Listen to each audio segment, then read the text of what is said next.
अस्सलाम वालेकुम everyone, welcome back to my channel. कैसे हैं आप सब?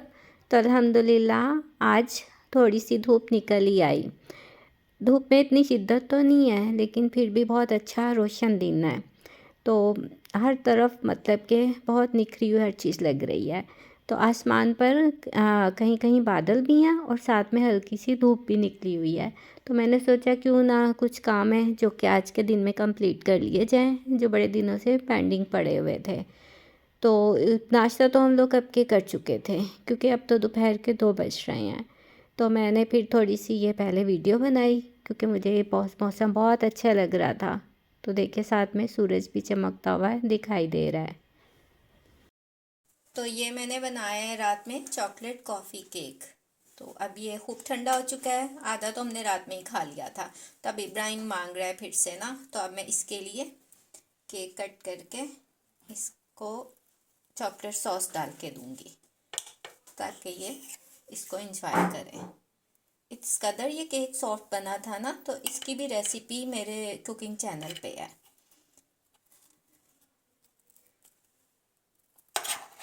ये देखें, बहुत ही मॉइस्ट और मज़ेदार केक था।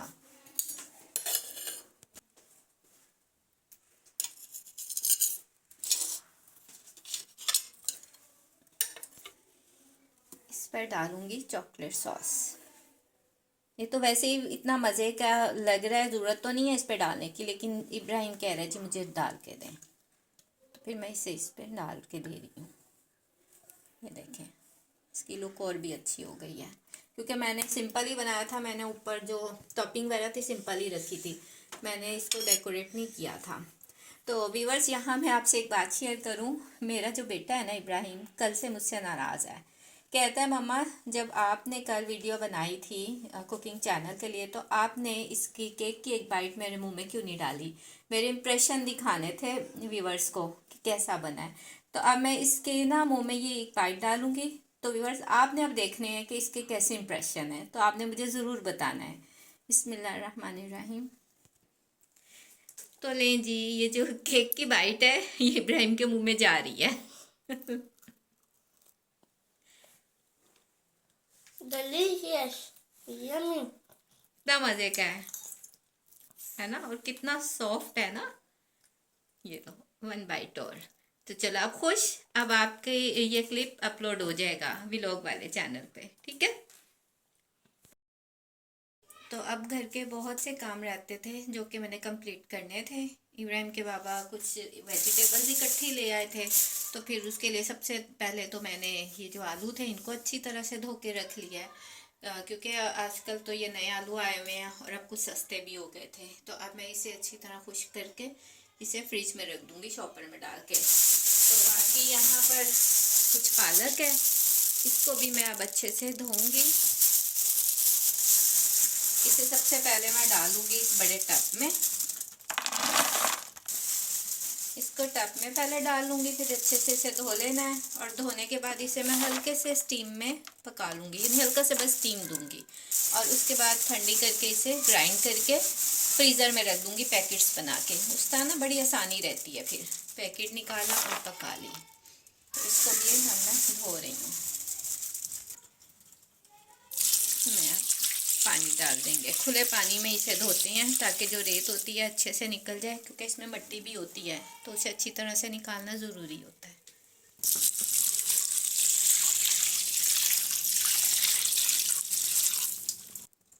तो इसे पूरी तरह ये देखें मैंने पानी में डिप कर दिया है। तो अब इसे 5 से 10 मिनट ऐसे पड़ा रहने दूंगी, ताकि जितनी भी रेत मिट्टी है वो नीचे बैठ जाए, और फिर मैं ऊपर से पालक को स्टेन करके निकाल लूँगी।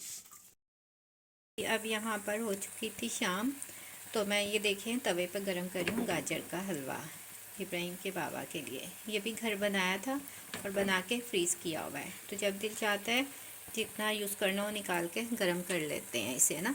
और खोया मिक्स किया हुआ है इसमें, बहुत ही मज़े का गाजर का हलवा है। और दूसरी साइड मैंने चाय भी बनने रखी हुई है। तो अब जैसे ही गर्म होता है हलवा, तो मैं इसके पापा को देती हूँ।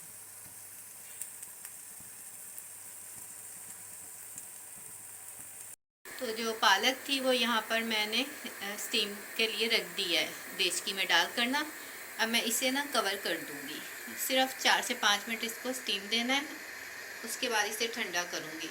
और यहाँ साथ ही पैन में मैंने ऑयल गर्म होने के लिए रख दिया है। इब्राहिम के हो गया स्नैक का टाइम, तो वो कह रहे हैं मम्मा कुछ खाने को दें। तो ये फ्रेंच फ्राइज़ थी जिसे मैं हमेशा कोट करके रखती हूँ, कॉर्नफ्लोर की कोटिंग करके, इसे बॉईल करके ना, तो इस तरह मैं रखती हूँ, बहुत क्रिस्पी बनती है।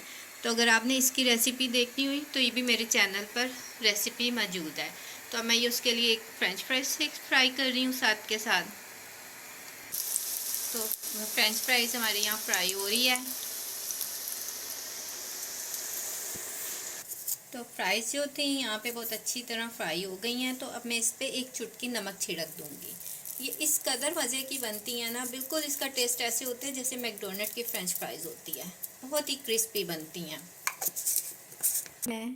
तो अब मैं ये जो फ्राइज़ हैं इब्राहिम को दे दूँ ताकि वो इसे गरम गरम खाए।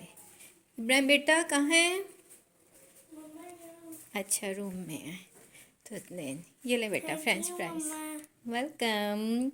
तो आप यहाँ पे क्या अपना लैपटॉप पे बिजी हो? क्या देख रहे हो लैपटॉप पे? अच्छा जी, बच्चों की वीडियोस देख रहे हो। चलो ठीक है, आप ये करो, मैं किचन में बाकी काम कर लूँ। अल्लाह हाफिज़। तो अब मैं फिर से आ गई हूँ किचन में। तो ये देखें यहाँ पर हमारे पास है हरी मिर्चें। जब मैंने पालक धोई थी ना, तो मैंने ये हरी मिर्चें भी अलहदा से वॉश कर ली थी। तो ये देखें इनके जो पीछे डंडियाँ लगी होती हैं उनको मैंने सबके रिमूव कर लिया था और इन्हें अच्छी तरह धो दिया। अब ये खुश्क हो गई हैं। तो अब इसको भी मैं ग्राइंड करूँगी। पालक से पहले मैं ये हरी मिर्चें ग्राइंड करूँगी और इनका पेस्ट बना के मैं फ्रीज़ कर दूँगी। ये कम से कम 6 महीने 7 महीने ये ख़राब नहीं होती हैं फ्रीज़र में। तो जब ज़रूरत होती है किसी भी रेसिपी के लिए तो मैं इसको यूज़ करती हूँ, क्योंकि बहुत सारी हमारे ऐसे खाने होते हैं जिनमें हमें पेस्ट की, हरी मिर्च के पेस्ट की ज़रूरत होती है, तो इसलिए इसके लिए फिर बहुत आसानी रहती है। ये देखिए जो मैंने पहले फ्रीज़ की हुई थी बनाकर, ये वो तकरीबन ऑलमोस्ट ख़त्म हो चुकी है, तो इसलिए मैं फिर से इसे फ्रीज़ कर दूँगी। तो यहाँ पर सबसे पहले जो जग है इस पर मैं ये हरी मिर्चें ऐड कर दूँगी। यहाँ पर मैं इसे ना ग्राइंड कर रही हूँ, लेकिन अगर ज़रूरत पड़े तो इसमें आपने पानी नहीं शामिल करना, इसमें थोड़ा सा बस कोई सा भी कुकिंग ऑयल डाल देना है ताकि ये अच्छे से पेस्ट बन जाए। तो ये देखें यहाँ पर बहुत अच्छा सा हरी मिर्च का पेस्ट बन चुका है और अब इसे बहुत एहतियात से डालिएगा क्योंकि ये पेस्ट बना हुआ है तो इसलिए गले में भी बहुत लगता है। तो इसे मैं इस जार में भर लूँगी। तो यहाँ पर ये जो पेस्ट थी मैंने इन दोनों जार में डाल दिया है। तो अब मैं इसे फ्रीज़र में रख दूँगी, तो आराम से 5 से 6 महीने इससे निकल जाएंगे। और अब यहाँ पर जो पालक थी उसे मैंने स्टीम दे दिया था। ये देखें इसी पैन में पानी नहीं डाला था, इसी के पालक का जो पानी था उसी में स्टीम दिया। और अब मैं इसे भी ग्राइंड कर लूँगी अच्छे से। तो ये जो पालक थी बहुत अच्छे से ग्राइंड हो चुकी है, देखें कितनी बारीक और कितनी अच्छी लग रही है। अब इस नहीं होगा कि अब ये मज़ीद ठंडी होती है ना तो फिर मैं इस तरह के लिफाफे लेकर ना, तो अपने जिस हिसाब से पकानी होगी उस तरह पैकेट्स बना के इसे फ्रीज़ कर दूंगी। और फिर जब ज़रूरत होगी एक पैकेट निकाला और इसी वक्त इसकी कुकिंग बहुत जल्दी हो जाएगी। ना तो फिर इसको काटने का झंझट होगा, ना इसको ग्राइंड करने का होगा, सिर्फ इसे निकाला और पकाया। तो इसलिए फिर ना बहुत आसानी रहती है। तो अगर आपको आज का व्लॉग पसंद आया हो तो इस वीडियो को शेयर कीजिएगा, चैनल को सब्सक्राइब कर लें और मिलते हैं नेक्स्ट व्लॉग में। अल्लाह हाफिज़।